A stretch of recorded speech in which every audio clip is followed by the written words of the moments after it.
Este programa va para un país que basa su producción de cine en una ley del 2003. Para todos los que se quedan calvos haciendo un presupuesto. Para todos los que escriben tremendas historias, pero no llegan a ser leídas por nadie. Bienvenidos, hermanos lemuniados. Y hermanas lemurianas, Somos como ustedes.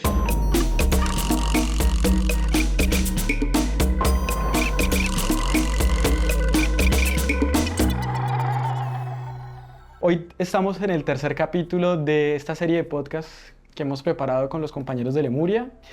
Y digamos que en este camino, en este recorrido, hemos venido recogiendo experiencias de personas que dentro del mundo de la industria audiovisual, pero más específicamente dentro del cine, digamos que han avanzado carreras que nos pueden dar luces de cuáles son las limitaciones que existen, cuáles son las oportunidades también que existen. Y creo que hoy tenemos unas invitadas muy especiales de lujo. Camila, Mónica, Juanita, bienvenidas. Y me acompaña el otro director de Lemuria, Jonathan Rodríguez. Entonces, bueno, quería comenzar pues presentándolas, pero sobre todo que a partir de la experiencia que han tenido las conozcamos y también conozcamos un poco cómo han hecho para hacer lo que han logrado, lo que han alcanzado como productoras, como realizadoras audiovisuales. Entonces, no sé, Mónica, Juanita, tú que eres una experta en ese tema, cuéntanos quién eres y cómo has logrado este camino. Bueno, nada, yo a todos, muchas gracias por la invitación. Muy chimba también el espacio para la charla, ¿sí o qué? Para discutir un ratico. Yo, ¿quién soy? Soy una arcabuqueña, no mentiras. Pues digamos que yo llevo en el gremio audiovisual muchos años, como 18 ya. Fui durante mucho tiempo primer asistente de dirección y luego empecé como a enfocarme hacia la dirección y hacia la producción. ¿De qué películas fuiste? Me gusta decir esas cosas. Pero bueno, digamos, hice como pelis colombianas, fui primera asistente de dirección de Ciudad Delirio, fui primera asistente de dirección de Pariente, que fue la primera peli de Iván, de Siempre Viva, una peli de CMO que dirigió Clich López, como un par de pelis coproducciones internacionales. Y estuve mucho tiempo también en el área de la televisión, o sea, he hecho como series de televisión, tanto de canales privados como de canales públicos en Colombia. Oye, pero eso de primer asistente es exigente, ¿no? O sea, tiene mucho que ver también con cosas como de producción, ¿no? Desde el principio. Parce, sí, yo siempre he pensado que ser primer asistente de dirección, o sea, el primer asistente de dirección o la primera asistente de dirección hace parte del equipo de producción, más que del equipo de dirección mismo. Y se vuelve un ancla de un proyecto audiovisual y es que tiene que compensar y equilibrar unos tiempos y una calidad de un proyecto versus unos presupuestos que hay. Eso es el primer asistente de dirección y termina, para mí siempre ha sido más una figura de producción que de dirección. Pero siento que ser un primer asistente de dirección o una primera asistente de dirección sí te da muchas herramientas en todos los campos y en el campo de la producción indiscutiblemente. Y bueno, ideas es ese salto como de asistente de producción a ya tener como más experiencia en la producción, en la realización. Sí, digamos que ahí ya empiezo como a enfocarme a hacer producciones propias y a dirigir también. Entonces como que nos organizamos un poco ya con Iván y empezamos a trabajar desde dos empresas que tenemos nosotros desde la región también. Una que es el Doble Poder, con la que trabajamos en toda la región de Boyacá, y la Contra, que es como lo que engloba Santander. Y ahí ya decidimos cómo empezar a trabajar en nosotros, como en nuestros proyectos, como ver cómo lo hacemos. Digamos que yo de alguna manera sí no he dejado de hacer proyectos de otras personas, no los hago con la misma constancia que los hacía hace 10 años, ya creo que escojo muy bien qué proyectos hago, pero ya nos enfocamos específicamente en la producción regional, que es a lo que nos dedicamos desde los dos departamentos. Pues muchas gracias, Mónica, Juanita. Camila, bienvenida. Hola, ¿cómo están? Gracias por la invitación. Camila, vamos a decirlo así, es una de esas jóvenes promesas del cine santanderiano. Está invitada aquí porque sabemos que muy recientemente pues, terminaste tus estudios de artes audiovisuales en la UNAP y lograste una proeza que hay que celebrar, y es aprender y desarrollar un proyecto de cortometraje con ley de cine, que eso, digamos, no sucede mucho menos con cortometrajes, y solamente ese proceso es fantástico, así que felicitaciones. Gracias. Y cuéntanos, ¿cómo hiciste? Pues leyendo un poco, entendiendo un poco como la parte audiovisual que existe en el país, a mí me llamó mucho la atención la ley de cine. Y dije, ¿por qué no? Estaba pues buscando cómo hacer mi proyecto de grado, estaba con mi compañero Alfonso y dijimos, bueno, ¿por qué no le apuntamos a algo más grande? No lo hagamos como un proyecto de grado y ya. Hagamos algo que impacte nuestras vidas, que nos lleve un poquito más allá. Hagamos cosas chingonas, sí, como tal cual. Entonces empezamos con esa investigación. Pues en ese momento yo estaba en sexto semestre, no conocía más que a mis profesores del área audiovisual y fue como un proceso donde me tocó a mí solita empezar a averiguar qué me tocaba hacer para lograr ley de cine. Uy, Dios mío, Bueno, o sea, eso hay que quiere hacer decir... un pequeño paréntesis, ¿no? Espera, eso quiere decir que no tenías muchos conocimientos dentro del mundo académico para aprender a hacer ley de cine, ¿cierto? Sí, digamos, en la academia pues a uno le enseñan dónde está la ley de cine, como sí, existe la inversión, la donación y listo. Pero de un texto a la realidad, las cosas son totalmente diferentes. Yo quisiera preguntarle a Mónica, Juanita, ¿qué es la ley de cine? O sea, alguien que esté a lo mejor comenzando en el mundo audiovisual, ¿qué tiene que saber como principal de la ley de cine? Pues yo creo, a ver, la ley de cine es una herramienta que se crea, como decía Jonathan, digamos que para tratar de apoyar a los realizadores cinematográficos en Colombia en el sentido en que tengan otras opciones de financiación de sus proyectos audiovisuales y que no dependan solamente de las convocatorias públicas, que es lo que pasa todo el tiempo. Entonces la ley de cine, claro, se crea como tiene varios bracitos, digamos, ¿sí? La 814 tiene pues todo cómo se crea FDC, cómo se crea Proimágenes, cómo, de dónde sale el dinero, la recaudación para el Fondo de Desarrollo Cinematográfico, que son las convocatorias anuales, y el otro bracito es inversión o donación, ¿sí? Que es como de lo que vamos a hablar un poco hoy. ¿El objetivo cuál es? Es ese, lograr que nosotros tengamos, digamos, como un respaldo en el momento de acercarnos a posibles inversionistas o donantes, empresas privadas que quieran invertir en el audiovisual y en la cinematografía nacional. Digamos que de ahí parten muchísimas cosas, hay como una tela súper larga de cortar, pero la ley nace siendo eso, una herramienta de financiación.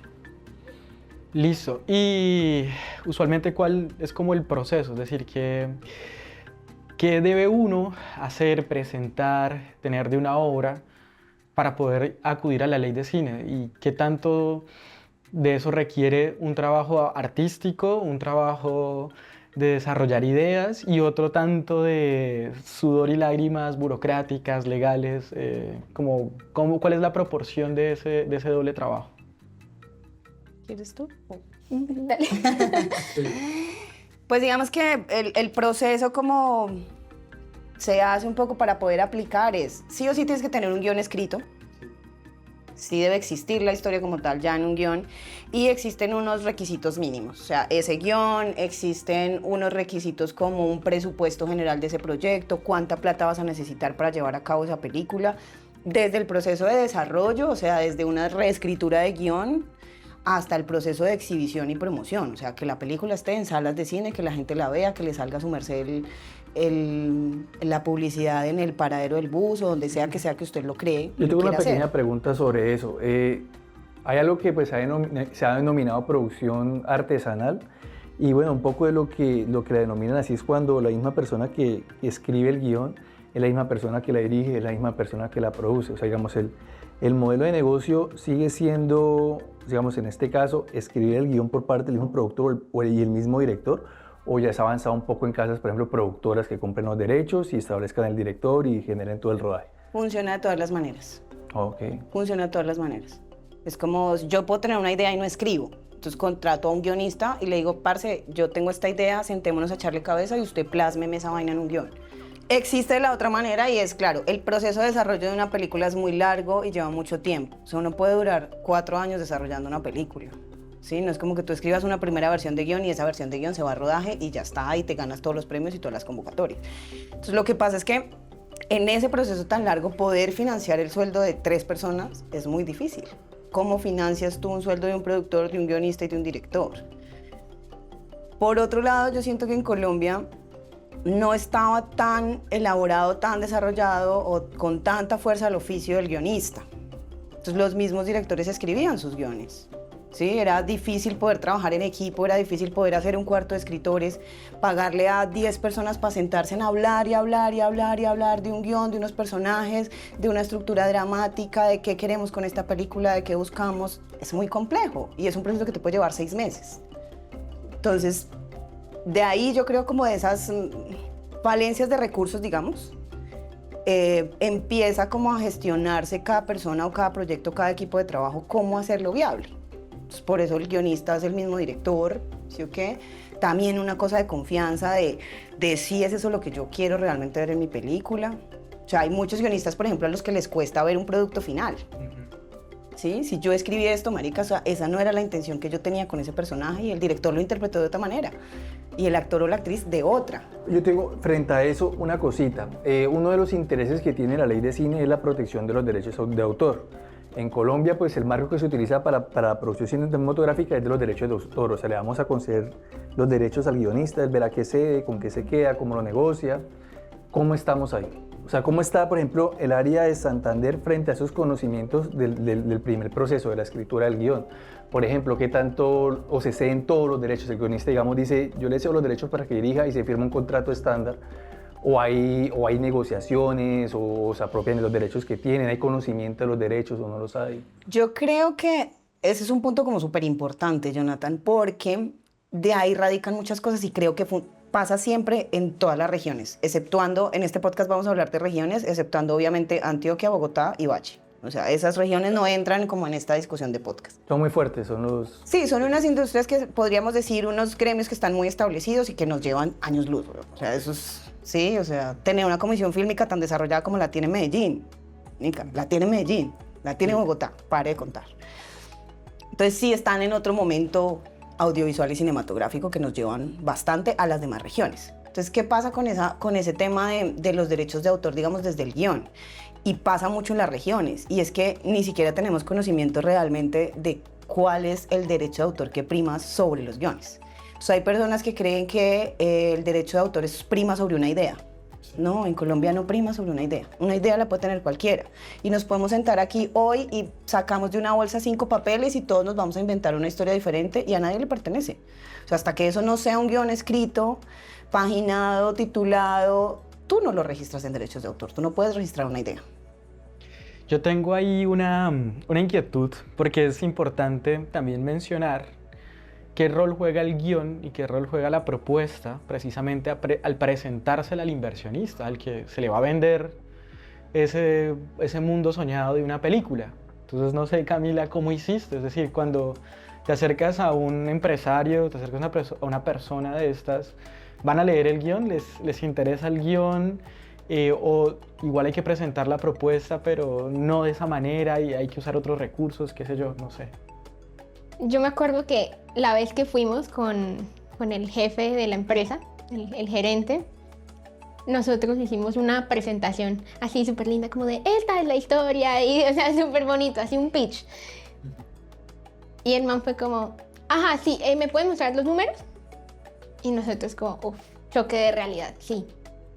A él no le interesa la historia. A menos que, o sea, pues sí, cuidando el buen nombre de la empresa, pero no le interesaba realmente lo que, al final de cuentas, él lo que quería era plata y cómo esto lo iba a beneficiar a él.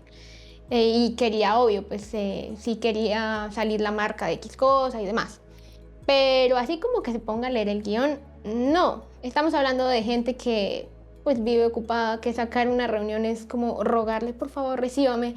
Entonces, pues supongo que debe haber alguien que sí diga, ok, qué chévere, voy a leer el guión, pero yo diría que no. O sea, no hay mucho interés de los empresarios Sí, en cuanto a ese tipo de producción. Yo creo que la historia sí, o sea, es como también tienen que saber de qué va y en qué van a invertir su plata. Pero eso es una cosa que tú les dices en un tagline de un segundo.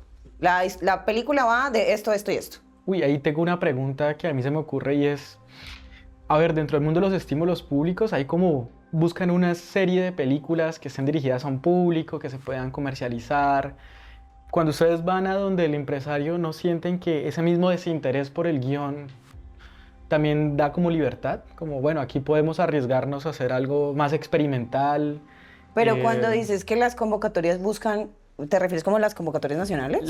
Sí, algunas, digamos que esperan que, por ejemplo, sean películas comercializables en cines para un público mayor de tanta edad. Hay un subtexto detrás de eso. Pero yo no creo que eso pase, ¿sabes? Pues, O sea, ¿te parece que igual en el público hay libertad? Sí. un poco la crítica que hacen es que justamente la ley de cine y lo público pues ha hecho que la gente escriba para convocatorias. O sea, que se manden guiones para cumplir las expectativas de la convocatoria. Pero ojo, yo sí creo que eso pasa en las convocatorias de series nacionales. O sea, eso sí estoy segura que pasa. Porque se estaría performando el discurso. Claro, a nivel cinematográfico yo no creo que pase. Primero por la calidad de los jurados, que por ejemplo, hablando de FDC específicamente, si uno se da la tarea de, que yo creo que todos lo hacemos, revisar quiénes son los jurados de las categorías. O sea, yo me siento a mirar cuando salen los ganadores o cuando van a hacer las premiaciones, qué jurados fueron los que evaluaron los proyectos. Y usted tiene jurados nacionales e internacionales. Ya es también está mucho más paritaria la cosa. O sea, si son 10, son 5 mujeres, 4 mujeres, tal. Y los ves desde todas las ramas. O sea, tú ves distribuidores, ves agentes de ventas, ves productores, ves actores, ¿sí? O sea, como que sí hay una gama. Y hacer la tarea de ver qué películas ganaron. Uno en el gremio audiovisual sabe quién está moviendo qué películas. Uno se los encuentra en todos los mercados, sabe de qué va su película, se los encuentra en todos los pitches, se los encuentra en todo lado. Manica. Todos sabemos qué películas estamos haciendo todos y qué películas estamos moviendo. Claro. Entonces uno dice, manica, ganó esta peli, no sé, de Daniel Abad, que va de un proceso, una peli de ficción, que va de una historia de una persona en Medellín, de no sé qué mierdas, y las mangas, y cómo se convirtieron todas las mangas de Medellín y se fue transformando la ciudad en una ciudad supremamente urbana. Pero entonces también ganó esta otra película que es una road movie de una pareja en un carro. Interesante, sí. Sí, es como que no hay como una línea específica definida de temas. O sea, cuando hablemos del estímulo integral, cuando se creó el estímulo integral en Colombia, que la idea era un poco fortalecer los procesos de promoción y distribución en Colombia, que creíamos era nuestro punto flaco. Porque uno como productor, marica, llegaba hasta la postproducción de la película, se le entregaban su SP, listo, aquí está su SP de su película. Y uno ahí decía, pues puta, ¿y ahora qué hago? Pero bueno, antes de irnos para la distribución, yo quería hablar de números. Hablemos de números. El asunto de los dineros dados de ese fondo para la producción, ¿alcanza o no alcanza?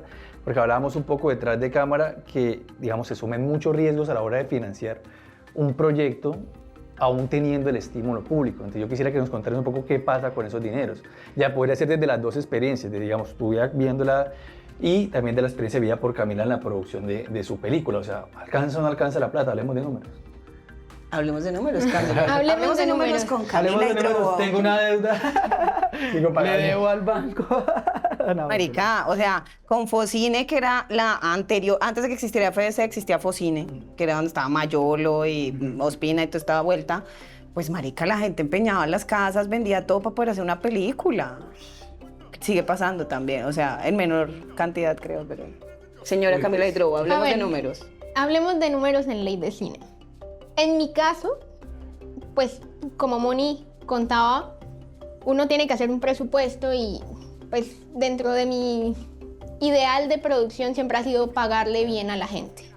Entonces, yo tuve un presupuesto que, hablándolo con varias productoras y demás, pues era pues como un poco alto para hacer de un cortometraje de academia, ¿sí? Sin embargo, pues básicamente ese dinero que yo solicité era para pagarle a mi equipo. Que pues yo vengo de experiencias donde a mí nunca me pagaron y siempre he criticado mucho eso, o sea, el audiovisual no es como, ay, tan bonito, hagamos arte. No, uno también vive de eso y creo que es bueno. No, y es una de las finalidades de la ley de cine, que es dignificar Claro, el realizador, las entonces cuestiones del creo que realizador. ahí estaba como mi objetivo de pedir este rubro. Que si alcanza o no alcanza, creo que en ley de cine pues uno tiene como esa pues, facilidad de decir, venga, yo necesito esto, ustedes me pueden dar esto. En mi caso, a mí me dieron lo que yo solicité. Y El yo, inversionista, hablando específicamente del inversionista. mi donante, porque Ah, tu yo lo donante. hice como donación, porque pues un corto, o sea, sí sabemos que no hay muchas visitas a cine, o sea, y es difícil con una película.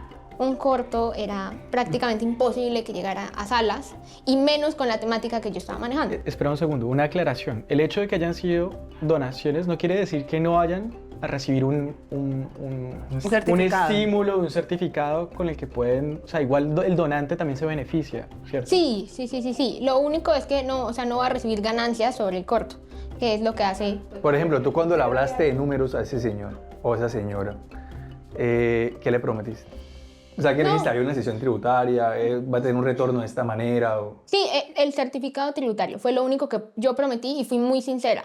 Yo no le voy a regalar venta, o sea, no voy a tener ganancias de mi corto. Es un proyecto es chiquito, o sea, yo ni siquiera he sacado alguna ganancia de ese corto.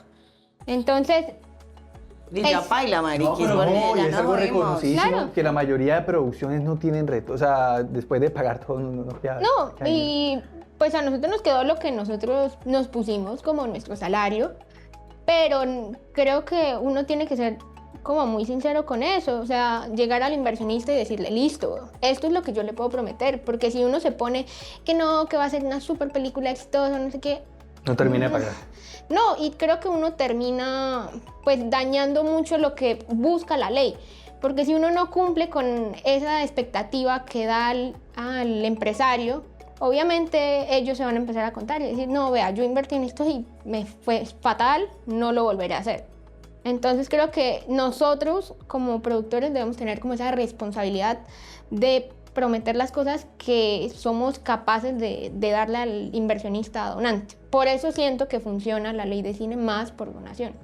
Pero sí hay una diferencia importante con donación e inversión, y es que los certificados son comercializables, pero solamente si es inversión. Si haces si tú pones dinero por donación, sí o sí tienes que usar el certificado en tu empresa, no lo puedes vender. Mientras que si es por inversión, sí. Eso a veces es atractivo y a veces no es atractivo para el inversionista. Bueno, pero yo sí quiero preguntarles si esa plata, esos estímulos que le dan, sí alcanza o no alcanza, porque entiendo que llegan unos dineros que parte de este fondo de la ley de cine, pero falta plata para hacer los proyectos. ¿Qué es lo que sucede ahí? ¿Cuáles son los porcentajes? O si hay un riesgo en esa financiación o no hay riesgos para la persona que está desarrollando el proyecto. Pues yo, digamos que les voy a hablar siempre desde nuestra experiencia, desde la contrabanda y el doble, ¿sí o qué? Y es, los fondos nacionales de convocatorias te dan una base, que yo sí creo que es importante, porque si tú llegas también donde un empresario a decir, tengo 0 pesos financiados, pues marica, ¿qué vas a poder solventar? ¿En cuánto tiempo vas a conseguir 1.000 millones de pesos? También los proyectos, dependiendo de las películas, pues tienen unos valores diferentes. Y también depende del diseño de producción que tú crees para ese proyecto. Entonces, hablemos de Luis III, que es nuestra película más reciente, digamos, que acabamos de filmar y estamos ahorita en un proceso de post.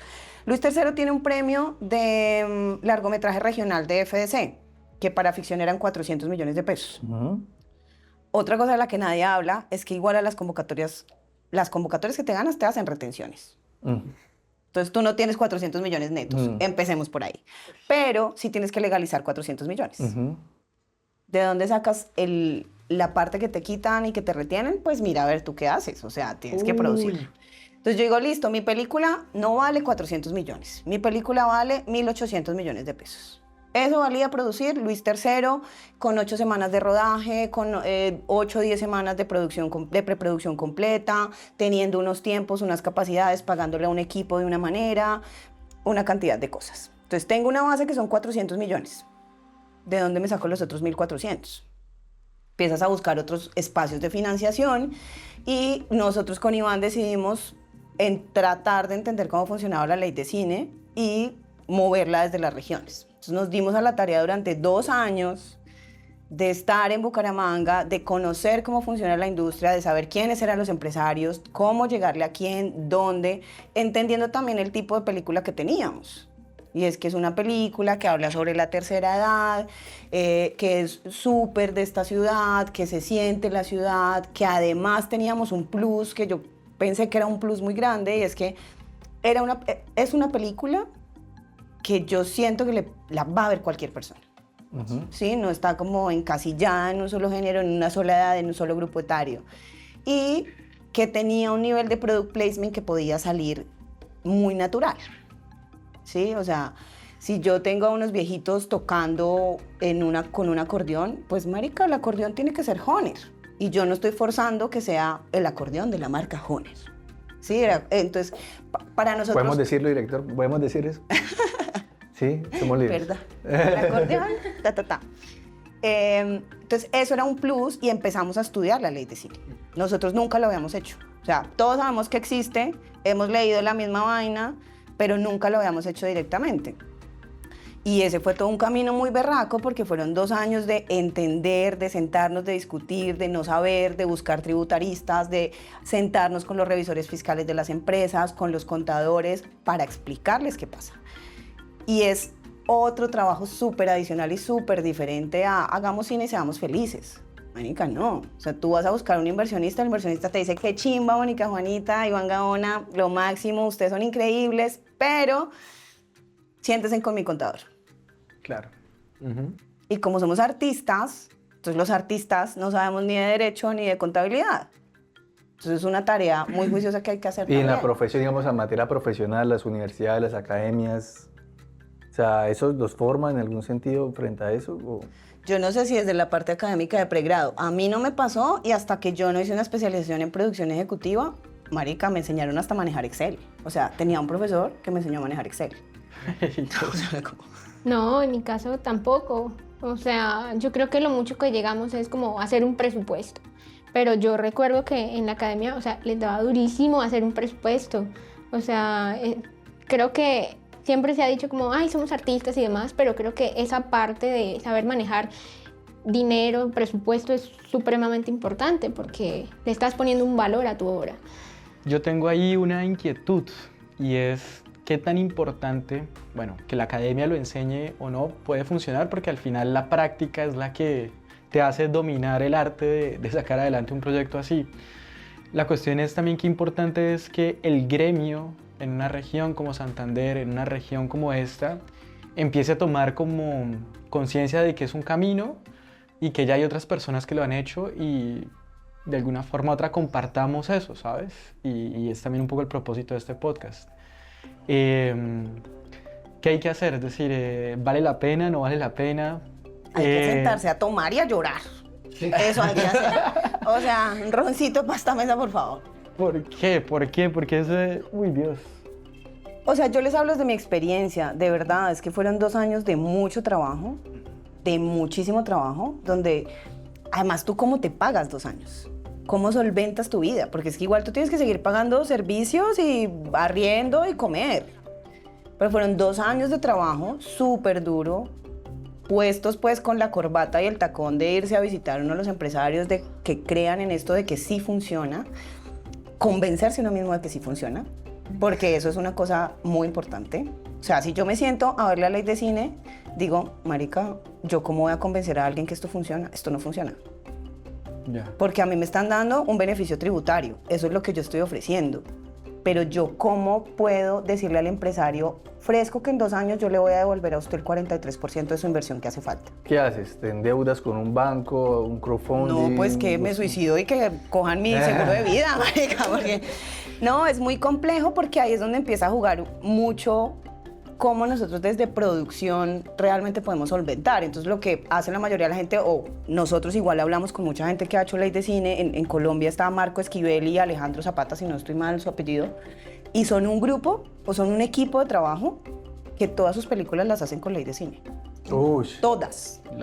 Y ellos, por ejemplo, con Iván y conmigo, marica, fueron súper abiertos. Yo no los conocíamos, o sea, sabíamos quiénes eran, pero no nos conocíamos. Y en Berlín que estuvimos, oiga, estamos haciendo esto, no nos está funcionando, sentémonos a tomar una cerveza. Y así fue, nos sentamos en Berlín a tomar 5 cervezas y ellos súper abiertos nos dijeron, marica, mire, pasa esto y esto y esto, funciona así, nosotros lo hacemos de esta manera, no lo hacemos por inversión porque sabemos que no vamos a poder retribuir, y ellos fueron súper claros, es como nosotros buscamos empresas que tengan en su haber donar. Ese es nuestro objetivo, por eso lo logramos. Importantísimo, importantísimo. Porque no están supeditados a conseguir la plata, a empeñar la casa, a sacar el seguro de vida para poder hacer la devolución. Bueno, y eso para allá voy. Lo hacen porque la inversión, sabemos que después de producir la película, después de tenerla hecha, después de haber llorado y sufrido todo el camino de la preproducción y producción, ¿qué pasa con la comercialización? No, pero entonces? Pero espere, ¿qué pasa en el sentido? Sí, Yo sé. La parte de la producción es importante. O sea, Sí, yo lo- sé, pero es que, digamos, tiene que ver con lo de la inversión, o sea, ¿sabes? Porque no es atractiva la inversión porque no es atractivo el mercado para el producto final. Claro, ¿quién va a ver la inversión? Eso. Miren, yo hice la primera peli que yo hice como primer asistente de dirección fue Ciudad Delirio. Yo no sé si ustedes la vieron. Es una coproducción con España. Para mí siento que fue un proceso de aprendizaje muy puta. Es una peli de personas que bailan y tienen unas academias de baile en salsa. Yo fui muy feliz en Cali, los amo. Viví casi un año en Cali, pero esa película en mi haber de productora fue un aprendizaje muy puta. ¿Se pueden decir groserías, director? Perdón. Sí, total. Ah, bueno, gracias. Gracias. Las que sean, Así como, las que sean necesarias. esa película tenía EFDC, que en ese momento no me acuerdo cuánto eran, yo creo que debían ser por ahí 700 millones. Tenía Ibermedia, porque era una coproducción con España. Y tenía Product Placement como un hijo de puta. O sea, yo creo que esa peli en números debía tener por lo menos 3.500 millones en Product Placement. Les estoy hablando del 2012. O sea, hace bastante tiempo. Sí. Y si ustedes ven la peli, o sea, désenle la tarea de verla como un ejercicio de producción, usted no se da cuenta de las marcas que están en la película. Ay, Y cada 5 minutos le están mostrando una marca que metió plata en la película. al estilo Kubrick, pero menos retorcido. Entonces, eso era como, para mí fue como, ¡ah! Marica. Y claro, yo como era la primera asistente de dirección, tenía el productor que venía y me decía, acuérdate que aquí va el no sé qué. Y yo, claro. O los de utilería llegaban. Para los que no se han dado cuenta y dicen... O el plano. Sí, marica, o sea, yo me acuerdo mucho de un plano de una chiva que los protagonistas se van como de fiesta Sí. y se van a subir a la chiva, marica, y la directora hizo un plano desde la calle y están ellos subiéndose en la chiva y hay una valla gigante que dice, aguardiente, tú. Más que todo relacionado con la publicidad, que es como... Claro. las cosas. Pero venga, vamos a organizar un poco más, esquematizar esta conversación. Ush, qué Entonces, pesado venga, este. hemos hablado del guión como semilla de la producción, hemos hablado de los incentivos Déjelo ser, ¿no? para lograr ese inicio de la producción y nos quedarían dos partes, que es la producción y la postproducción, organizándolo en ese esquema. ¿Qué pasa en la producción? ¿Qué es empezar a trabajar con realizadores audiovisuales? ¿Qué es contratar transportadores, utilerías, maquillistas, escenógrafas, lo demás? Todo eso que lleva, digamos, porque la ley de cine persigue lo que hablábamos ahorita, que se ha dignificado el trabajo de los realizadores. ¿Qué pasa? Si hay algo que influye la ley de cine en ese ejercicio, o todavía, por ejemplo, estamos en el tiempo de los actores de antes, del cine de antes, pues que no habían derechos, que no habían seguros, que no había nada, que era como al aire, o realmente se ha avanzado un poco y la ley sí ha tenido ese impacto o no lo ha tenido. Yo no sé, Cami, qué piensa desde la parte académica y desde su experiencia, pero yo creo que eso tiene que ver mucho con la forma en que produce cada persona, que es un poco lo que tú hablabas hace un rato del guión. Yo sé cómo negocio con mis guionistas, yo sé qué me ceden y qué no me ceden, pero cada productor negocia de manera diferente. Entonces yo, por ejemplo, le digo a mi guionista, listo, usted me va a trabajar en este guión, yo le voy a pagar tanta plata, usted me va a ceder, si yo quiero hacer una precuela, una secuela, un spin-off, un lo que sea, esto ya me pertenece por vida y usted despídase. Pero todo bien, usted siempre va a ser el guionista y yo siempre voy a decir que usted es el guionista. ¿Sí o qué? En otras condiciones digo, parce, yo no tengo para pagarle a usted 200 millones de pesos por un guión, que sería como mínimo lo que debería valer, si mi película vale 2.000 millones.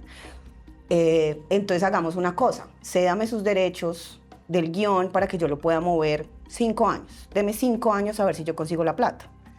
y hacemos un contrato donde usted me cede su guión. Si a los 5 años yo no he conseguido la plata para pagarle a usted por su guión y para hacer la película, yo le devuelvo sus derechos de guión y usted puede trabajarlo con otra persona si quiere. Entonces creo que pasa lo mismo cuando llegamos a producir la película, ¿no? De qué manera negocio yo con un equipo, que realmente, o sea, presupuestalmente, a qué me puedo comprometer y a qué no con un equipo de trabajo. Cami decía una cosa muy importante y creo que es algo que tenemos muy en común, y es que la forma de producir va mucho más allá a veces en nuestra nueva cultura nipona del dinero, marica. El tiempo es súper valioso. La calidad de vida con la que tú tratas, la calidad de seres humanos con los que tratas y cómo rodeas a tu equipo, eso es valiosísimo. Y eso también lo hablamos un montón con Iván, porque Iván también fue primer asistente de dirección de muchas pelis, y algo que a nosotros como que nos dolía mucho desde la producción es la forma en que se trata el equipo, es la forma como te relacionas con el otro, que a veces tú no eres persona. O sea, a mí no me interesa que seas persona, necesito que hagas tu trabajo. Entonces, para nosotros desde la contra y desde el doble siempre fue como, marica, así no podemos funcionar. Esto no nos gusta. O sea, yo quiero llegar a mi set, saberme el nombre de todo mi equipo, saber quién es su familia, si tiene su hijo enfermo necesito que se vaya a ver a su hijo. Este es un trabajo finalmente, que nos encanta, que lo disfrutamos, pero es un trabajo, no es la vida real. La vida real es que cuando usted termine de rodar la película se pueda sentar y tomarse una cerveza y se acuerde de las mierdas bonitas, feas, lo que sea que pasó, que no se salgan del grupo de WhatsApp, que si la película se demoró 1 año o 10 años en estrenarse, la gente sienta la misma alegría cuando se estrene. Y eso creo que es una cosa en la que no trabajamos mucho tampoco en el rodaje. O sea, entender que la gente tiene que descansar. Entender que si un equipo de producción se quedó trabajando hasta las 11 de la noche, yo no le puedo decir que al otro día me maneje un carro a las 5 de la mañana. Bueno, Camila, pero digamos, ¿cómo es hacer cine en Santander? Digamos, ¿cómo es producir? En la parte de producción me refiero cuando se tiene la primera fotografía, cuando se echa a andar el proyecto. ¿Qué pasa ahí? Digamos, ¿qué pasa a nivel de Santander? ¿Cuál es el panorama laboral que se tiene? ¿Estamos contentos? ¿Estamos descontentos? Porque yo he escuchado bastantes quejas por diferentes lados, pero entonces quisiera saber ustedes cómo lo perciben. Pues a mí me llamó mucho la atención cuando dije que iba a ser ley de cine, porque yo pensé, dentro de mi ignorancia, que ya había gente que había hecho ley de cine, porque dije, o sea, es algo que ya está en el mercado, lleva mucho tiempo, o sea, ¿por qué no utilizarlo? Pero me di cuenta que no, y de lo que he ido conociendo es que en Santander se esperan mucho las convocatorias públicas regionales y no se hace, o sea, no se busca. Y creo que para mí este primer ejercicio de ley de cine es como abrir una posibilidad de producir de otra manera, ¿sí? Y creo que ese trabajo que La Contra, Moni y Iván han hecho es muy importante, porque también la sociedad santanderiana es como, sí, tenemos muchas empresas, muchas de esas son familiares, pero hay que llegarles de otra manera. Si bien hay, por ejemplo, la Cámara de Comercio sí ha dedicado tiempo para, pues, como tratar de explicarles y demás, creo que todavía nos falta un montón para saberle llegar a la gente y explicarle, porque así como decía Moni, o sea, nosotros somos artistas y llegamos hasta cierto punto, pero también tiene que haber de la otra parte como un interés hacia esa parte artística, cultural, que creo yo que a Santander le hace mucha falta, pues como esa parte, sí, la parte cultural. No, ir a un teatro normalmente no está lleno, ir a cine tiene que ser una película pues extranjera, no sé, de superhéroes y cosas así, pero uno nunca ve una sala de cine llena con una película colombiana. Sí, así se llamó nuestro primer podcast. Kekar contra los Avengers. Es que es muy difícil. Pero pasa. Cuando lleguemos a la distribución hablamos de eso, porque es que es un calendario de 1 año anticipado. O sea, es tomar una decisión también, pero sigue, Cami, por favor. Entonces yo creo que eso no solamente es artistas, empresas, sino también es algo cultural, algo social. Público. El público es importante y nosotros también dependemos de eso. Entonces es un trabajo en conjunto que creo que nosotros como artistas sembramos la semilla, pero creo que pues no sabría desde dónde podríamos como optimizar y motivar a la gente a que vaya a todos esos eventos culturales, que no solamente nos cerramos al audiovisual, sino en general a todo lo que se hace. Cami, pero ¿puedo hablar, señor? Sí, claro, claro. Cami, pero por ejemplo, claro, más allá de que tu corto fuera un ejercicio académico, de alguna manera necesario para cumplir algo, o sea, ¿ustedes se pensaron como que qué pasara con el corto? ¿O simplemente era, marica, tenemos que hacer esto para graduarnos? No, pues para mí nunca fue como un proyecto de grado así como de entrega y ya, sino fue como, era esa meta, como mi meta como productora era como, yo quiero sacar Ley de Cine, ¿por qué no? Quiero ser la primera y lo voy a hacer desde la academia, como un ejercicio también. Pero siempre estuvo como en nuestra meta, era como, listo, queremos mucho la postura del director, que era como una forma de catarsis de un duelo que él lleva durante varios años tratando de sanar. Y para mí era como, yo quiero meterme a festivales y demás y empezar a mover el corto, que creo que eso desde la academia es difícil, o sea, siempre los cortos quedan guardados. Y hay cosas muy bacanas de chinos muy talentosos y eso no se puede quedar en Drive. Entonces, yo creo que ahorita el proceso que viene después, porque ya pues, se termina este año, saldrá el certificado y demás, es ese proceso de festivales, ¿a dónde lo voy a mandar? Creo que pues, mi corto tiene así como es un thriller. Entonces tengo que buscar muy bien los festivales y creo que es algo que a uno nunca le enseñan. Uno se mete a la página, este se ve como bacán, pero no es así y eso lo he aprendido con Moni. O sea, creo que ellos son un claro ejemplo de que no es cualquier festival, hay que apuntarle algo más alto. Entonces verlos a ellos en Venecia, ahorita en Tokio, creo que también le dicen al santanderiano, a la región, es como, venga, sí se puede y hay que ir más allá, a hacer cosas grandes. No todo tiene que quedarse aquí entre nosotros, no. Hay cosas chéveres, mostrémoslas al mundo y al mundo le gusta. O sea... Pero mira que para cerrar, como lo que decía Jonathan, la parte de producción es como...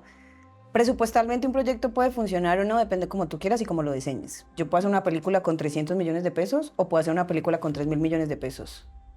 Y la de 3.000 millones puede que vaya a verla 1.500 personas y la de 300 millones puede que la vean 10.000. Entonces, el presupuesto, tú decías si alcanza o no alcanza, depende cómo tú diseñes las películas. ¿Sí o qué? Hay una cosa que a mí me parece importante desde la región. Yo sí tengo que decir que yo estoy gratamente sorprendida con Santander, pues no con Santander, con Bucaramanga específicamente, porque Luis III fue la primera peli que nosotros hicimos en Bucaramanga. Nosotros siempre habíamos rodado pues en el sur de Santander, Websa, Cepita, Charalá, pero nunca habíamos rodado en Bucaramanga. Y yo sí estoy supremamente sorprendida con el equipo de trabajo que tuvimos, con lo profesionales que son. Marica, hay gente muy tesa. Y lo más loco es que ni siquiera ustedes mismos, si me están escuchando y ustedes mismas, Todos los que... son conscientes del talento tan hijueputa que tienen.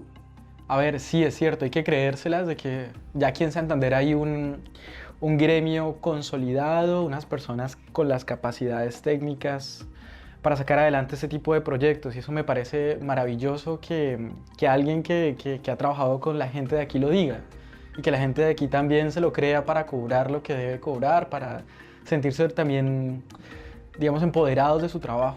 Y eso es un bonito llamado. Gracias, Mónica, Juanita, por esas palabras tan bonitas. ¿Qué tips, ya para cerrar esto de Ley de Cine, qué tips tocaría como tener en cuenta? Ojo con la Ley de Cine que si se les pasa tal tiempo, mueren. Ojo que si no presentan este documento así como que ustedes crean que es importante decirle a la gente. Ok, yo creería que ojo con lo que se promete, porque es muy importante con quién uno está haciendo el negocio. Ojo con los tiempos. Uno piensa que un año es un montón y es re poquito. Los 3 años de los que habla Moni también, buscando el inversionista se te pueden ir en nada. ¿Qué más, Moni? Yo creo que hay varias cosas. Tienen que saber que el presupuesto que presentan es un primer presupuesto que se puede aumentar hasta en un 20%. Eso es importante que lo sepamos. Es En el como un momento en que margen. se ejecuta, todos los rubros se pueden aumentar. Pilas con las fiducias. Ah, sí. Investiguen sobre las fiducias porque la ley de cine, a mí el inversionista no me da el dinero. Sí. Hay que crear una fiduciaria y la fiduciaria es la que ejecuta según mis órdenes de pago. Entonces, pilas con las fiducias. Desen a la tarea de averiguar, de hablar con todas las fiduciarias, de ver quiénes han hecho fiducia con quién. Pregúntele a sus compañeros productores que han hecho ley de cine cuál fiducia les funciona más. Pilas con los valores de las fiducias, porque son carísimos. ¿Cómo vas a solventar esa plata? ¿Dónde la vas a meter? Métela en el presupuesto, por favor. Mete el 4 por 1000 en el presupuesto, por favor. Mete los impuestos y los rubros que tienes que pagar. Todo, de verdad. El presupuesto no es solamente cuánto le vas a pagar a la gente y cuánto va a pagarte y cuánta plata o cuánta millonada vas a darle al equipo de fotografía. No. Marica, pilas con los contadores. Mete un tributarista y un abogado en tu presupuesto. Sí. Eso es importantísimo. ¿Y no será que encarecen el proyecto los abogados y los tributarios? Marica, pero si yo Necesario. no tengo un abogado y un contador, mi proyecto puede no existir. Pare de contar. O sea, la mano derecha de un productor es un abogado y la mano izquierda es un contador. Hay un fenómeno que estuve revisando y es que decían que, bueno, que esa parte especializada en asesoría jurídica, sobre todo a la hora de firmar derechos con actores, de firmar derechos con guionistas, pues que ese tipo de asesorías terminan encareciendo todo el proyecto. Claro, Lo pero vuelven si no... extremadamente alto. Claro, pero si yo hago si yo hago mi proyecto y yo no tengo un soporte legal de las sesiones de derechos, no lo puedo distribuir. Si yo no sé qué marcas o qué puedo nombrar o qué no puedo nombrar en mi película, marica, me pueden decir, yo no, un agente de ventas me dice, lo siento, tu película es una chimba, pero no te la compro porque tú no tienes la cadena legal de derechos. Entonces una cosa lleva a la otra, es necesario. Pilas con los tiempos de ejecución. Cuando a ti te dan ya el certificado y tu proyecto nacional está certificado, tienes 3 años para buscar los inversionistas. Entonces, no dejes, como dice Cami, no dejes para un año. O sea, eso es una tarea titánica. Un inversionista no va o sea, tú no vas a ir a una cita con el inversionista, del otro día te va a decir si te doy 100 millones de pesos. No pasa. Y una cosa súper importante, para poderse sentar, bueno, el guión también puede tener modificaciones, o sea, el guión que tú presentas puede seguirse trabajando en ese proceso de 3 años, no está supeditado a grabar específicamente ese guión en cada palabra y en cada letra. Ojo, no puedes cambiar la historia en general, ¿no? Todo depende de lo que se pacta, ¿no? O sea, Pero no, digamos, con tus compromisos directamente con Ley de Cine. Claro. Con Que Ministerio tienes de que Cultura. toca nacionalizar el proyecto. Sí, entonces- exacto. Y desen a la tarea de saber qué pasa después de que terminan de rodar la película. O sea, vamos a la parte de los golpes. Exhibición. Exhibición en la ley de cine. O sea, ¿qué está pasando? Uno de los grandes pendientes de la ley de cine, de lo que hemos investigado, es que no hay lugares para exhibir las películas, que a cines no están llegando las películas. Y hay un fenómeno que por ahí tocó Camila por encima, pero que nosotros hemos denominado el engavetamiento. ¿Qué es lo que pasa con esas producciones que se salen y terminan en una gaveta guardados? Nunca se salen, bueno, se exhiben una que otra vez y para la gaveta. Entonces, ¿qué pasa con la exhibición? Porque es uno de los grandes pendientes que se le acusan, pues, a la ley de cine. ¿Es cierto o no es cierto? En mi experiencia, llevar mi corto a salas es prácticamente imposible por la temática. O sea, ni siquiera para que aparezca antes de una película, porque no es un corto, digamos, familiar, ¿sí? Entonces, ¿pero por qué? ¿Tiene violencia? ¿Tiene sexo? Todas. ¿Por qué específicamente? Tiene todo. pues estamos hablando de trastornos mentales Ay, ay, y ay. demás. O sea, sí, como que no va a Entonces, salir en No Cine va a ser- O Colombia. sea, como que quieren un mundo feliz en pantalla, entonces. exacto, estamos hablando como de algo así como rarito, o sea, como que no es como family friendly. O sea, si es para todos, son mejores los números. O sea, si es familiar, Pues- pues, ¿esa era la dinámica o...? Pues tú tienes que hacer un proceso de clasificación, ¿no? De tus películas, sea cual sea. Entonces tú mandas tu película, se sienta un comité en Ministerio de Cultura, que es un padre de familia, una enfermera, Mónica, gente que no tiene que ver con el audiovisual. Y ven tu película o ven tu corto y dicen, ah, no, si esto yo lo puedo ver con mi hijo, no lo puedo, yo no sé cómo son esas discusiones, nunca he estado, pero me lo imagino que debe ser así. Sí, sí. Y luego te llega a ti una etiquetica como una cédula de tu película donde dice, sí, tu película es para todo público, o no, tu película es para mayores de 18 o para mayores de 14. Creo que un poco eso es a lo que se pues refiere. yo estuve Cami. haciendo como la investigación y era como, no, o sea, no funcionaba, mi corto dura más de 15 minutos, en cine solo me aceptan de 7.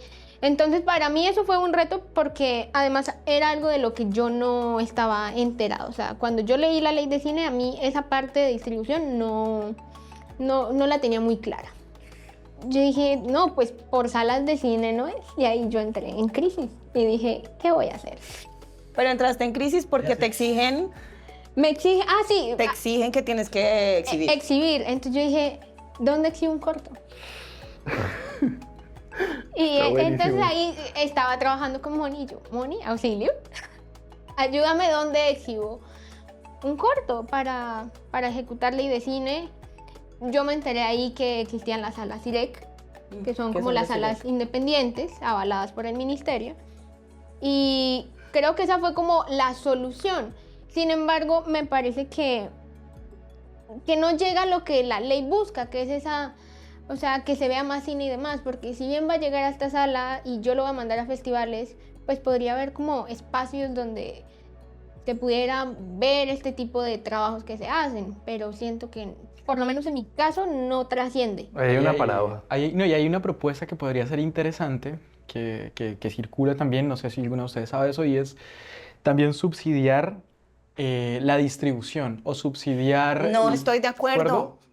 ¿Por qué? Me rehúso. No, a ver. Marica, porque no puede ser que no Epa. veamos esta mierda como un negocio. O Gracias. sea, ¿por qué nos tienen que dar todo gratis? No, güey. Tenemos que pensarnos y hacer de esto un negocio. O sea, yo no puedo esperar que si no me gano la convocatoria no haga la película. No puedo esperar que si no me dan plata para la promoción, entonces no promociono la película y ¿qué hago? ¿La dejo en mi casa? Marica, no puede ser. Bueno, Moni, entonces ahí Perdón. me surge una pregunta y es en relación, por ejemplo, al Pariente, ¿no?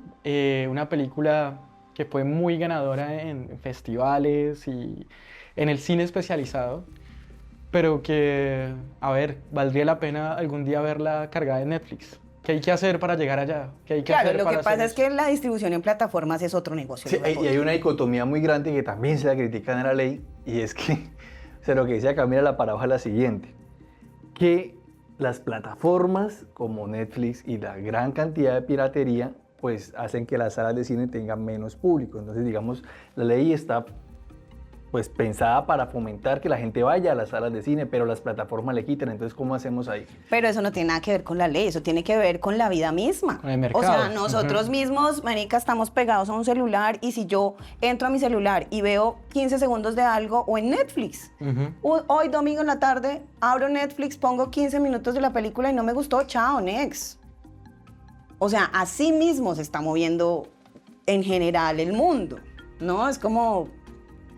No creo que tenga que ver nada con la ley de cine ni con que nos den o no nos den plata para poder promocionar la película, porque eso ya pasó. El estímulo integral eran 1.800 millones de pesos, donde una parte, en este momento no recuerdo específicamente cuánto, sí o sí se tenía que ir a la promoción, porque todo el mundo decía lo mismo. Es que terminamos la película y no tenemos plata para poder promocionar la película y llevarla a salas. Entonces, el hueco está en la promoción. ¿Qué hizo el estímulo integral? Marica, listo, les vamos a dar 1.800 millones y por contrato tenías que ejecutar una parte específica, no sé, voy a decir un rubro que no es real, pero 300 millones en promoción. Sí o sí, porque todos decíamos que el hueco era la promoción. ¿Qué pasó con las películas del estímulo integral? ¿Quién vio Niña Errante? ¿Cuántas personas? Es interesante porque hay que ver el mercado como un negocio, digamos, hay que entender la industria como un negocio.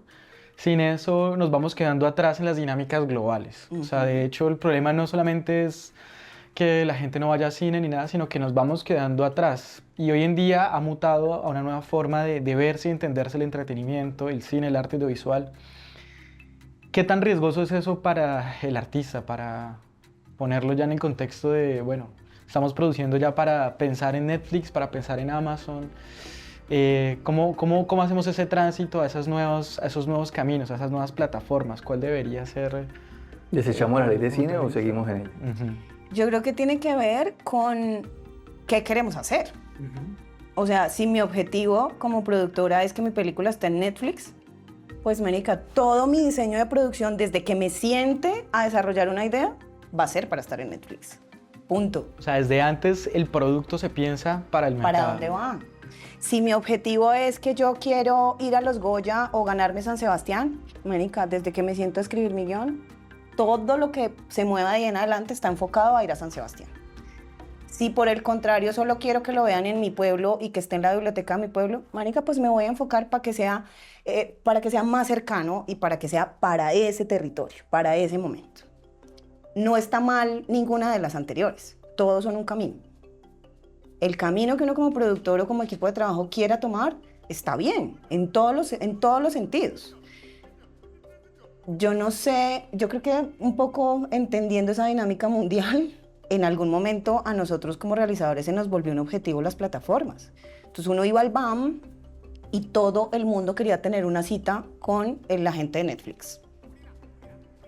Tú sabes, o sea, ¿cuándo esa persona va a ver 8.000 gatos que somos en Colombia pidiéndoles una cita? Y yo me puedo sentar a hacerle un pitch de 3 minutos. No. Marica, en el día ese señor habla con 50 personas. Y es alguien con el que todo el mundo debe querer hablar. Tal Por cual. eso, Es pero ¿por qué imposible. se nos volvió un objetivo estar ahí? Sí. O sea, hay equipos colombianos, hay productores que regalan sus películas a las plataformas solamente para que esté ahí. ¿Ese es el objetivo, de verdad?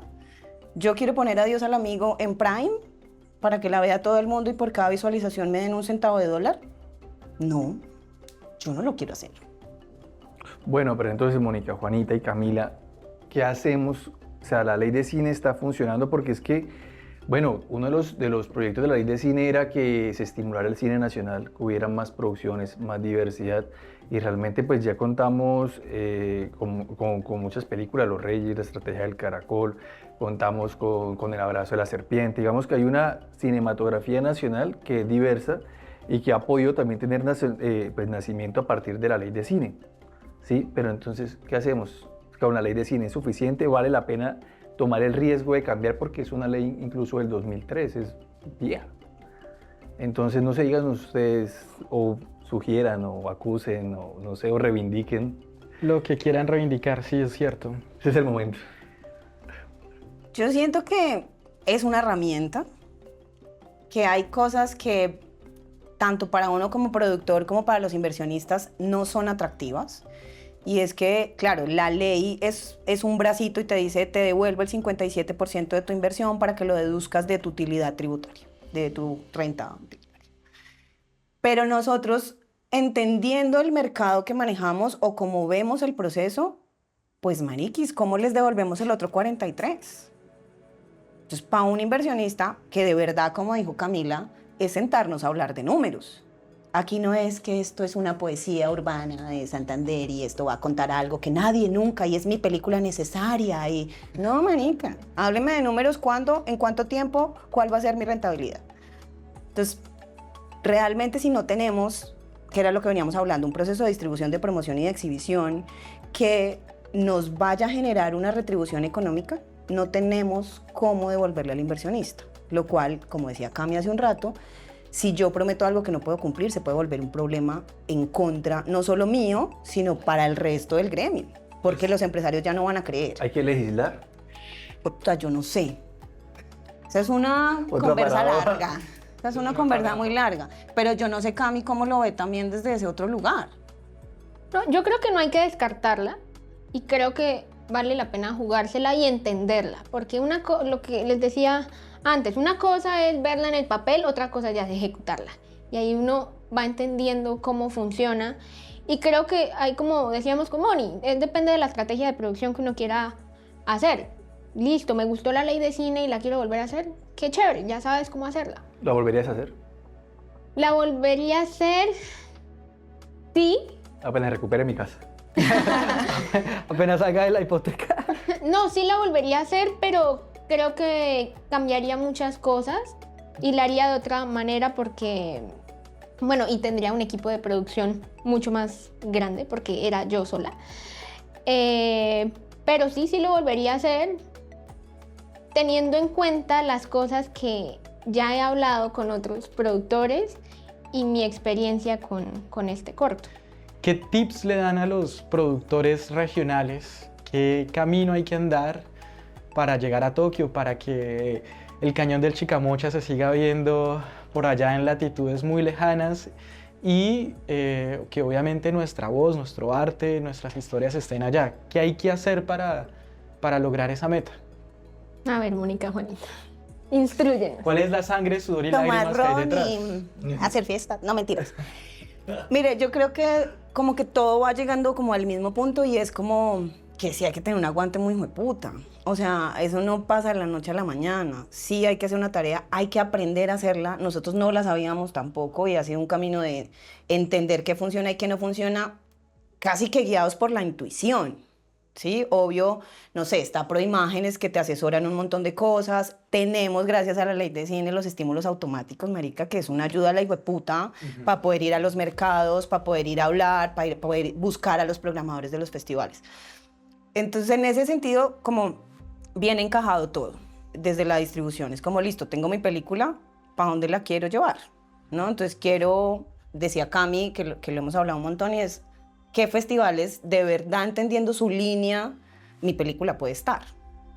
O sea, manica, no sé, yo soñaría con que Adiós al Amigo hubiera estado en Cannes, pero pues el año pasado estuvo Los Colonos. Es clarísimo que no iban a escoger un western por segundo año consecutivo. Entonces, ¿para qué botamos plata a la caneca? Claro, claro. Porque eso es plata. O sea, cada vez que tú vas a un festival, tienes que pagar la inscripción de tu película y hacer un lobby, y conocer a los programadores y viajar a no sé qué. Y toda la nacionalización de la obra también es importante en ese proceso, Claro. ¿no? Claro, si tú no nacionalizas la obra y no te dan la cédula de la película, tú no puedes acceder a estímulos automáticos, por ejemplo, que es una ayuda económica, finalmente, ¿no? Es como, entonces, hacer esa tarea, entender qué queremos con la película y de ahí empezar a moverte. Y es como, bueno, ¿qué programadores de festivales van a Berlín? ¿Vale la pena ir a Berlín? Entonces yo quiero enfocarme en tal cosa.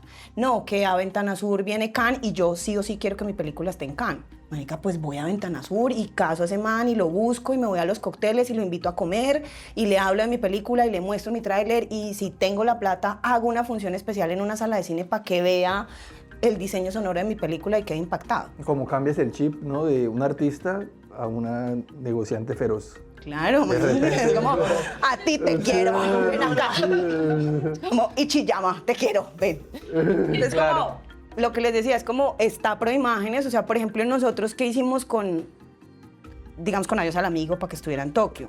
Nosotros veníamos desde Berlín buscando agente de ventas, porque esa es otra cosa, no es como que yo voy con mi película y a mí me la van a comprar en los aviones, en Asia. No, manica, necesito, la cadena de trabajo y de valor sigue. Yo entrego mi película a un agente de ventas, ese agente de ventas se encarga de tener las conexiones y conocer al resto de la gente en el mundo para moverla. Yo le entrego mi película a un distribuidor, que en el caso de Adiós al Amigo Cineplex, donde me senté con ellos y con Cineplex veníamos hablando desde Cannes del año pasado. O sea, ni siquiera teníamos la película finalizada y ya estábamos hablando con ellos de la película. Y ellos se encargan de organizar el calendario, de contarnos, oiga, marica, ¿en qué fecha quieren salir ustedes? Yo les digo, a mí me gustaría que el estreno de Adiós al Amigo sea en Cartagena, porque Adiós al Amigo ganó un premio Work in Progress, porque es lindo estar allá, porque tal. Entonces ella dice, bueno, entonces hay que planear el estreno de la película para después de abril. Sentémonos a ver el calendario de abril del próximo año de películas. ¿Qué películas se estrenan cada fin de semana? Nacionales e internacionales. ¿Cuál es el fin de semana que más nos conviene? O sea, yo no puedo pensar en qué fecha va a salir mi película en salas de cine un mes antes. Yo quiero que mi película salga en mayo. Estoy revisando el calendario desde hace 2 meses con Elba para saber en qué momento. Y finalmente lo que eso quiere decir es que la distribución es en sí mismo un mundo también infinito de posibilidades, de trabajo. También implica asesorías, también implica conocimiento, práctica, o sea, no se hace de la noche a la mañana. Claro, yo creo que eso tiene que ver con lo que ustedes hablaban de que las obras se quedan engavetadas. Es que el trabajo sigue, es muchísimo trabajo, o sea... Mónica, Juanita, una cosa, una pregunta y cortica. Señor Jonathan. A ver, el asunto es el siguiente, es que hay un fenómeno que dicen que, pues, que muchas películas de bajo presupuesto, eso como de que una sola golondrina no hace primavera, pero digamos, si pusiéramos o si utilizáramos muchas películas de bajo presupuesto para lograr un amplio margen de ganancia, ¿sería bueno para el cine nacional? O sea, porque es un fenómeno que acusan que, digamos, cine o Hollywood, digamos que Hollywood pegue 7 películas en un año, que sean de gran recolección. Podría ser una estrategia viable, por ejemplo, tomar varias películas que no tengan tanto presupuesto y que puedan ser un éxito comercial, digamos, para Colombia como una respuesta. Yo no sé, ¿sabe? Nosotros cuando empezamos a hablar con Iván de hacer todo el proceso de ley de cine en Santander, que incluso lo hablamos con el rector de la UNAP y es un proyecto que tenemos en desarrollo y es, o sea, hagamos un pool de películas santanderianas, ¿sí? Y nosotros le dijimos a Cami, fue, manica, si de algo sirve la experiencia que nosotros tenemos o la figura que representa Iván, que es una figura sólida, digamos, en el gremio nacional e internacional, y yo lo hablo así porque si me paro desde el punto de vista de producción, hay momentos en los que yo uso a Iván. Y yo digo, mi director es Iván Gaona, mi director, su película estuvo en Venecia, Claro. mi director... Y eso vende. O cuando tienes un Pero bueno, protagonista estás también. asumiendo que hay un pool de películas. Entonces, a eso voy. El proyecto que nosotros teníamos, que tenemos, esperemos, Salud. la región santanderiana funcione, es, ¿qué pasa si nosotros de verdad nos unimos? Organizamos, marica, sentémonos y le damos 5 guiones. Destruyámoslos, volvámoslos mierda, qué funciona, qué no funciona, y tenemos 5 guiones. Vamos a hacer un experimento y el primer experimento era Luis III. Vamos a buscar ley de cine y vamos a convencer a los inversionistas y a los empresarios santanderianos de hacer películas y de financiar películas de Santander.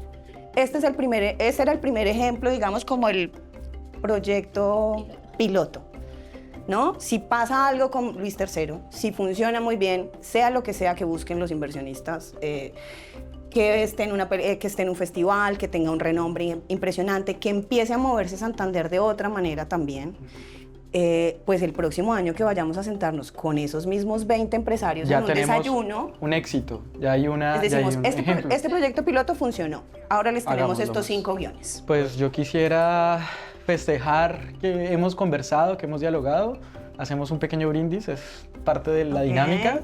Entonces, pues no sé si alguien quiere decir unas palabras para el brindis. O sea, aquí ya se va a acabar el podcast. Aquí ya se va a acabar. Qué triste. Pero sí, tenemos ya. Camila. Bueno, datico curioso que a mí me funciona para el brindis. Gracias a la ley de cine, yo conocí a esta maravillosa productora. Eso nos unió. Unido salud por eso. Que ya, ley de cine. Pues no, sí, pero que viva el diálogo, que viva la conversación. También yo creo que es Oiga, importante yo creo que reivindicar eso eso. eso es súper importante. O sea, nadie va a dejar de ser o de trazar un camino por compartir sus experiencias. Entonces, yo creo que como el sentarnos aquí, el hablar, el que ustedes generen estos momentos y estas situaciones también se pueden generar en una esquina, en una calle. Y manica, es compartir el conocimiento, que creo que eso ni te quita ni te pone. Y sí puede, lo que tú decías, Sánchez, como ahorrar un montón de camino. Y yo, pues manica, ¿para qué van a cometer los mismos errores que cometí yo? Eso no tiene ningún sentido. Y si no, no vamos a avanzar y vamos a estar todo el tiempo como pegándonos contra la misma piedra. Entonces, salud por compartirnos Salud también las por experiencias compartir. y hablar. Tener claro que una sola golondrina no hace primavera, ¿no? Que como es Ay, todos qué romántico. triunfando, Como todos, decía Santander. o sea, todos triunfando, creo que se puede crear un panorama. No, Y pero detrás sale de igual ese de panorama- carreta que el director. ¡Salud! Ya listo, cerramos.